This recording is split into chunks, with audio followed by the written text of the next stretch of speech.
Hello? Hello? Yeah? Hey, how's it going? It's Brian. You told me to call you back at 6:15. I called you at that time. You didn't answer, so I'm calling you back now. I would have heard I would have heard the call come through. I'd have my ringer up really loud. I was here. Oh, you didn't? Yeah. You didn't get it? I didn't get it. Huh. Yeah, I didn't get it. That's strange. I definitely called. Okay, well, because I was waiting with bated breath on your call. So I'm glad you called me. It's still time. There is still time, and I am in need of some money for a loan. Okay. And but you're probably going to know what I'm going to need the money for. And hear me out on this, because this is going to be very interesting concept. And by the way, this is... When someone says "hear me out," you always know you're going to hear something interesting. Yes, that's right. Exactly. And I knew that psychological trick. That's exactly why I did that. This is something that's top secret. I'm only telling you because you might be the money man, the money bags guy, right? Got it. So I am the money man, and for the record, everything that you tell me is protected by an NDA. So, all right, nice. A non-disclosure agreement. I know what that means. Very good. Okay. Yes, so what the concept is I am in the meat tenderizing business. Okay. And what we do is we do meat tenderizing for all different kinds of food products, including animal products. And so a lot of the horses that you see that die, like the race horses, and horses that die on farms and things like that, or just die from natural causes, we take those horses and we tenderize that meat before we implement it into different food products, food processing. So we do the tenderizing before the processing. And so we take that horse meat and we tenderize it in two different steps. The first step is when the horse has deceased, we are called immediately, as soon as possible before rigor mortis sets in, and we do an external tenderization process. Okay? So we have these special tungsten-tipped hammers that we go around the entire horse in the meaty parts, and we tenderize it there on the spot with these very large. Think of a sledgehammer with tungsten-tipped dull edges, like a meat tenderizer, but large, very large. And we go around the entire proximity of the horse and start the tenderization process. That's what's important, because there are chemicals that are released that cause rigor mortis. So we are literally beating the meat of the horse before that sets in. We have satellite offices around the country nearest the closest horse farm, so we can make this process happen. That's the first and most important step, and I need funding for that to happen. So we're beating these deceased horses, and what happens is the horse has deceased, is completely gone. We do test to make sure that indeed the horse is not alive. And so what we do is we have equipment, special equipment, where we hook up to the horse to make sure they're indeed not breathing, because we do not want to beat a live horse. The goal here is to beat the dead horse. We don't want to beat a live horse to death. We want to beat the dead horse. And that's what this is all about, is beating dead horses. Let me just repeat that again so you make sure you understand it completely.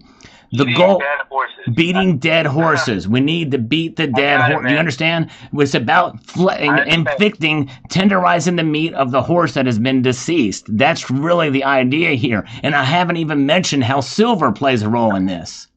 We're going to beat the meat. We're going to beat the meat of the dead horse.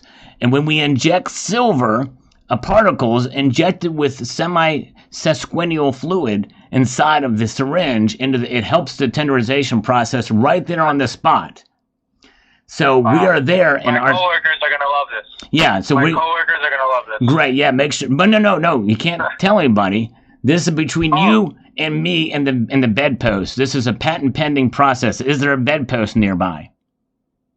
Got it. Okay. Yeah, but you didn't answer the question. That was not a rhetorical question. Is there a bedpost near your proximity at this point in time? A bedpost? Yes. Unfortunately not. Okay, so that means it's just between you and me. So let me get back to the beating dead horses part. So what happens is the areas of the horse where there's not much flesh, like towards the hoofs, we're not going to be concentrating on that section because there's not much meat to speak of there. We're going to be beating up the leg of the horse where there's meat. On the hindquarters, that's where a lot of the meat is. Maybe somewhere near the shoulders, depending on how strong the horse is. If it's a Clydesdale, it's going to take a lot more beating than it would be a Little Pony. Like My Little Pony. We don't want to beat My Little Pony, but we're not above beating My Little Pony because it's a little horse. So so that's really what it's about. It's about beating the horse that's been deceased. We're gonna beat that dead horse. You know what I mean? And I don't mean to belanger what's the word? Belanger the point, or to go too much more about it. But I want you to understand that that's what it's about. It's about beating that horse that's already dead, again and again and again there on the spot, because that's going to help the process and prevent rigor mortis before we can tenderize that meat at the factory once we dissect the horse. But we don't want to get there yet. We're putting the cart before the horse now. We're going to concentrate on the horse and what we're going to be doing to actually beat it with our tenderizing hammer, which is made of what? Just want to make sure you were listening. Made of silver. Well, no. The silver is injected into the horse to help the tenderization process. The hammer is think of a tenderizing hammer, but larger, like a. You told me it's like a sledgehammer. It's like a sledgehammer tipped with what metal? With what metal? I'm gonna go with, I think, steel. No, it's tungsten. Tungsten's harder than steel. Tungsten. Yeah, that's gonna really tenderize that horse meat there, right on the property, there on the farm. We're going to be tenderizing them. We'll get 2 or 3 guys, depending on how big the horse is, and we're going to be beating it all up and down and sideways. If it's a real big horse like a Clydesdale, it may be a 2 or 3 man job to beat that horse that's already dead. See what I'm saying? All right. But if it's just a smaller horse, well, it might be a 1 guy job if he's efficient with the hammer. With that tungsten hammer, just hit it really hard. So that's what we're going to do. Listen.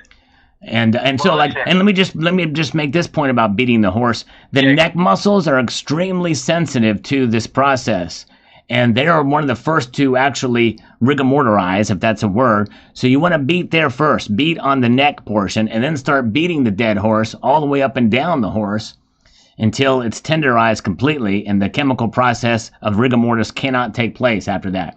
That's where the silver comes in. When we inject it into the body of the dead horse, and preventing the stiffness. We want to prevent stiffness in this case. Think of the opposite of Viagra. That's what the silver does. So if you want to disappoint your lady, just inject silver into your veins and then say, I'm not in the mood. But in this case, it really works on the horse big time, especially if you put a horse injector thing in there. Think of a horse pill, but it's in a syringe form. And then you beat that. You just hammer it on that horse. It makes a god-awful sound, but the horse can't feel anything. Why? Because the horse is deceased. So you just hammer that horse down. So what are the 3 areas of the horse that are important to hammer out the most? You're asking me? Yeah, I want to see if you were listening. All right, I'm going to go with the neck, the leg. And? Is that I forgot. Was that a horn? Did I just hear a horn? You did hear a horn. Okay, well, I'm not gonna make a joke about the horn.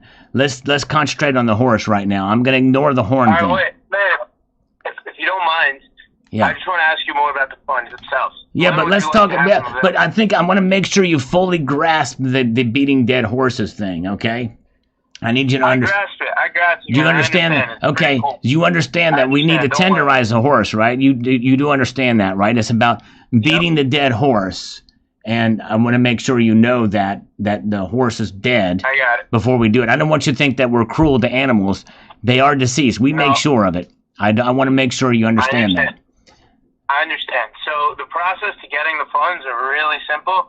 All I'll need from you is to fill out a quick 5-minute application, which is simple business information, and your last 4 bank statements. And as soon as you send that, my team will evaluate your statements. Are you going to want to witness the horse beating process, the dead horse beating process before me? I mean, we probably need to vet this. I want to make sure you're completely comfortable in understanding the full implications of me beating this dead horse. Or not me personally, but my team spread it out across horse farms.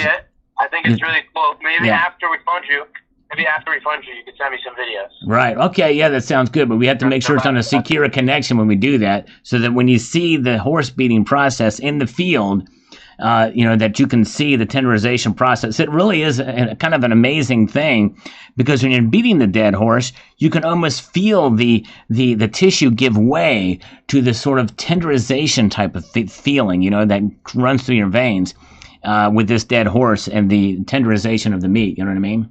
Not to belabor the point. I don't mean to beat a dead horse here, but I kind of have this inclination to want to go on and on about it, because who doesn't like to talk about beating dead horses? You know what I mean? I understand, man. Thank you. I appreciate your understanding of that situation and where my dilemma is about beating dead horses. Thank you. Yep. So tell me, how much was your business deposit last month?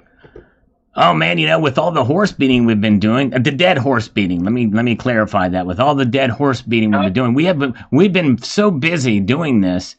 My accounting department's been a little bit lax lately, so I might have to get some of those numbers for you. And it's just a ballpark estimate. It doesn't have to be. Well, we never do this in the ballpark, sir. I don't think well, number one, it's secret. Number two, I think the baseball folks would be a little bit upset if we pulled dead horses out on second base and started rapping on the horse's hindquarters. I don't think that would be very clever.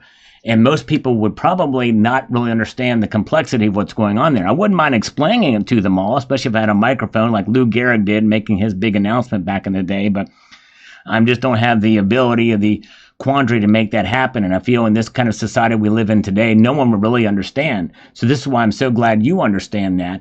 But I want you to also understand that we would never do this at a ballpark of any sort, just so you know. We're responsible people here.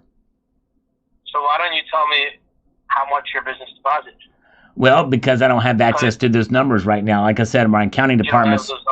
Yeah, my accounting department's been a little bit lax because we've been in the middle of this. We've all been kind of working pretty hard, and there's a lot of horses to beat. Dead ones. Let me make that abundantly clear. They have been deceased, but not so deceased that they've got rigor mortis setting in. You got to act fast. Time is of the essence when you beat a dead horse.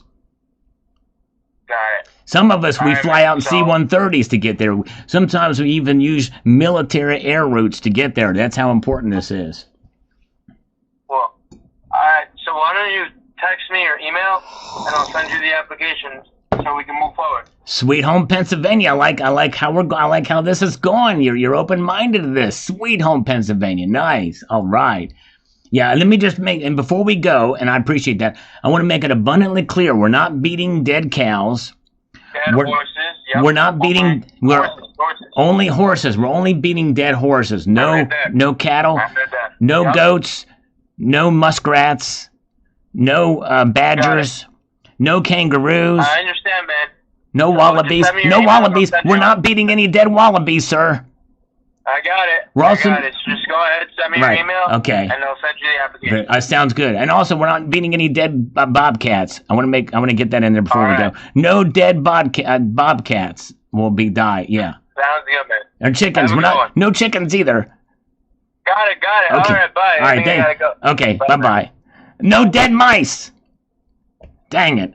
Didn't get the dead mice in there. All right.